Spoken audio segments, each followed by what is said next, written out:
Sure. Idris is an amazing actor, and his role on Phantom Liberty is a key role. Is just as important to the story as Keanu is to the V story.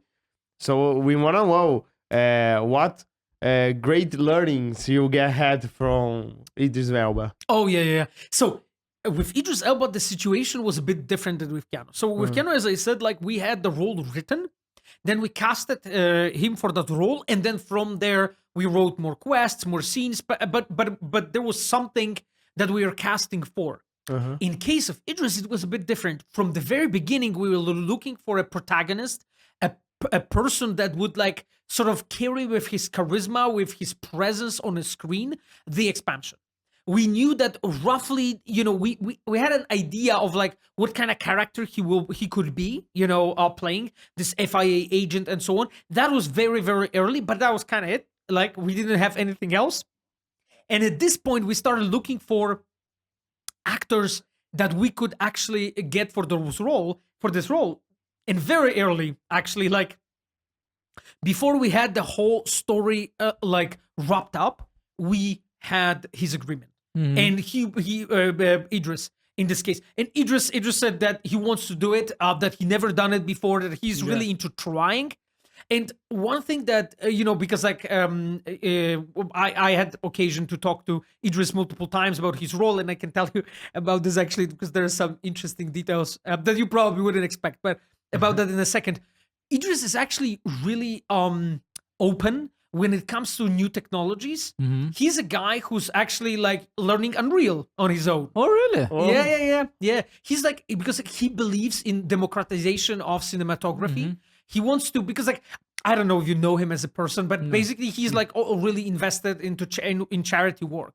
He does a lot of various charities, education, and so on. And he does this all over the world in many places. It's probably even bigger part of his life than acting nowadays, and music, because he's also making music as a DJ. So he's really into this, and we had conversations. So what he was interested in technology, how it works, how it's done, how actually through use of Unreal and other tools. And again, in our case, we used Red Engine 4 because that was our engine. But in broad strokes, those engines have similarities, right? So like we could explain it to him like how it works, how it's built and so on, so he could see himself. And I remember. So when we were like building his character, right? Like Idris has a very specific frown. He has a very specific frown on his forehead, right? And our cinematic animators, they're actually really skilled in studying people, but studying people being like their behavior. What is the typical, let's say, if you ask yourself, what is the typical pose I sit with? What is the way I normally sit with? And that becomes your core pose in the game. So you could see that Rogue or and any other Panam, Judy, Carrie River, all the main characters, they have poses that are never repeating. Same goes for Johnny Silverhand. Same goes for Idris Elba and Solomon Reed. So all of those poses, and we actually started doing that in Blood and Wine. That was the first expansion when we did that. When you have a pose with Regis, when he holds his bag, or for instance, when you have Anna Henrietta holding something we call a basket. This comes actually from a French court in 17th century when ladies in the court were standing holding hands like this. It was called the basket. So she always stands like this, right? Or like this. That's the way how you hold the basket. So anyway, I'm just telling you because like we as a devs, we like study like how that person is built, of what components that person is built. And this leads us to Idris. So when I was talking to him, I told him that he has this very specific frown on his forehead.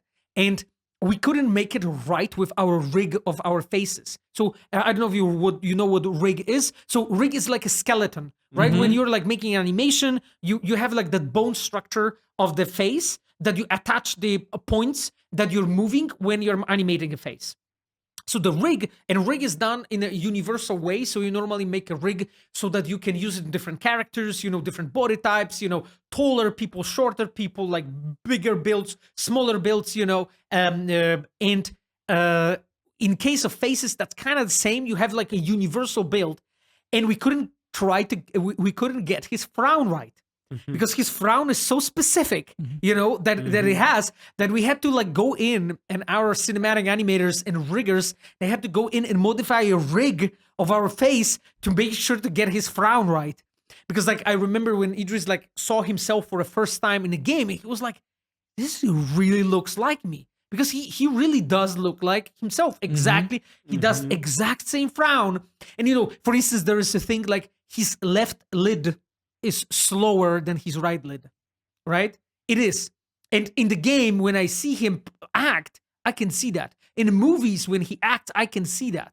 It's not so apparent, but when it's not, you can feel that something's slightly different about it. You know? It's not yet this uncanny valley feeling, but it's getting close, right? You are feeling like, okay, something's not about completely right, like this actor. And again, you know, we saw actors in different games, so we can feel, we can tell when it's that person and when it's not, you know? So that's the thing. I remember talking to Idris about his face, and he was amazed. He was like, wow, you really like studied me so well. It was like David Cordero. He's our animator, cinematic animator. David's an amazing guy. And and David was the one who was actually sitting and studying his face to basically make those facial poses, you know, so with the different frowns and so on.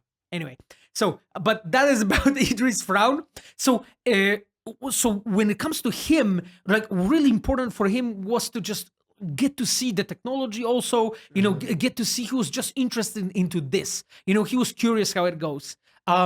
And he did like an amazing job, like really like during the acting session and so on, when we were going through the lines, you know, when he was performing them. But it's interesting because, like, for instance, with actors like this, for them, it's not typical that you just come into the recording booth and you record like a week after week. You know, sometimes like 4 or 6 hour days of just sitting in a booth and performing, and you don't see anything. Right? In a movie, you go in and you kind of early see something put together. But in a game, the moment when the animations, the voice acting, everything comes together, it's late. Right? So there is a lot of this discussions of like, you have to explain them like, hey, yeah, you know, like this is going to be like this. You need to trust us. This is going to be built like that. So, you know, at the end of the day, he was really, really happy about the result. And it was awesome because like he also was present on our release party that we had in London. You know, when he arrived, he was on the stage.